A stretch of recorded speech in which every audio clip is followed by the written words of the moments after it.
So I just got done watching Spider-Man Brand New Day, and it's been 5 years since the last Tom Holland Spider-Man movie with No Way Home, and safe to say I was looking forward to this. I am a big fan of Spider-Man. Obviously, he's my favorite comic book hero. My favorite movie is Spider-Man 2. So of course I was looking forward to this big time. And what's weird with this movie is I can't really explain the plot to you because the plot itself is a spoiler, but it does pick up after No Way Home, 4 years after. Spider-Man is really trying his best to get around, but he is lonely. And he then meets a character that is hopping bodies, trying to disrupt New York, and he has to stop him, while also dealing with his own mutation of his own and reconnecting with his friends and trying to figure that out. So this is the brief plot summary. I definitely loved this movie. I was walking out of the movie and on the drive home, I was like, well, it's probably like this, it's probably that. And then right before I got home, I was like, no, that's a 10 out of 10. I want to watch this movie again, straight up. I love this film so much. It's gonna be hard for me to explain why, but I'm just gonna try. So let's get into the characterization here. Peter Parker in this movie is great. Tom Holland gives his best performance as the character because he really has morphed into Peter. He is much more mature in this movie, which is what we wanted going into this film. It's what all the fans wanted after No Way Home, and they delivered it here in spades. And the inclusion of the other heroes in this movie, like the Punisher and the Hulk's more like just like a cameo kind of deal, are great.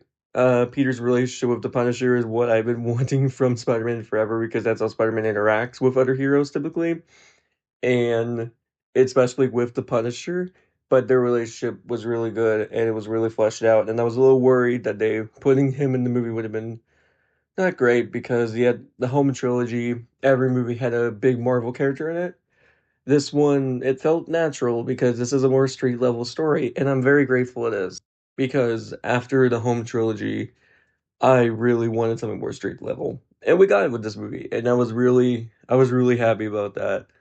Um, I'm not gonna get too much into spoilers with this. I'll try to wait for that into my ranking. Um, but I will say the villain in this movie, while I was underwhelmed at first with the villain, I did like them. I really did. And I understood what the movie was trying to do is the movie's not about a villain. It's about yourself, very much. And it's about just, hey, you lose people, but what's important is keep going and there's people around you who care. And that was a message that really hit hard for me right now. And everybody's saying that this is the best Spider-Man movie since Spider-Man 2. I absolutely agree. This is the best one since Spider-Man 2. There's no like huge Spider-Man villain in this movie. They do have Scorpion and Boomerang and Tarantula and Tombstone, but they're more in like little cameo parts. Scorpion's in this a lot more. But the villain itself here is more just about the message, which I really enjoyed, and it felt very Spider-Man to me. This movie clearly set out to do something great, which is make just a good Spider-Man movie. It didn't have any other like big worries, and yes, they do set up other things in the MCU with this film. I'm not gonna get into what, but what they do set up, I am very excited for.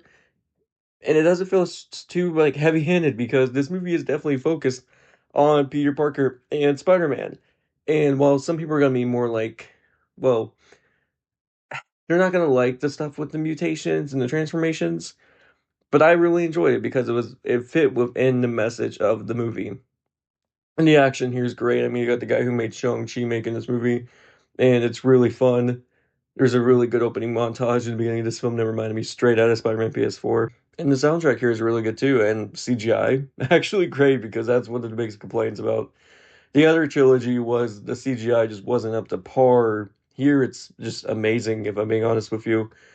Spectacular, even if you would say, that was a bad joke. But I really enjoyed what they did with Hulk in this movie too, because while he was just a cameo, he'd fit within the story, and if it was a sad ending for the character, because we don't know if we're gonna see him again after this. Yeah, it's just a really good Spider-Man movie, and it's emotionally hard-hitting.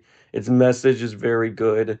This is without a doubt my favorite live-action Spider-Man movie since Tobey's Spider-Man 2. mean, Spider-Man 2 is my favorite movie ever made, so I can't really be like, oh, this movie's better than Spider-Man 2. But I will say this one comes really close. When I was watching the movie, I was trying to find flaws. I really was, and I found a few at first, but the more I thought about it, I'm like, no, no, that's not really how I feel. And I walked away from this movie, and y'all might call me a shill for this or a Marvel fanboy, but I love Spider-Man, and this gave me a perfect Spider-Man movie. In my opinion, it gave me the movie I've been looking for Spider-Man my entire life. It feels like you're reading multiple issues of a Spider-Man's comic book story arc, and it's a good one. And that's the biggest praise I could give this movie. I can't wait to go see it again. Honestly, I can't. And yeah, unsurprisingly, I'm gonna give Spider-Man a Brand New Day about a 10 out of 10. Yeah, I love this one so much.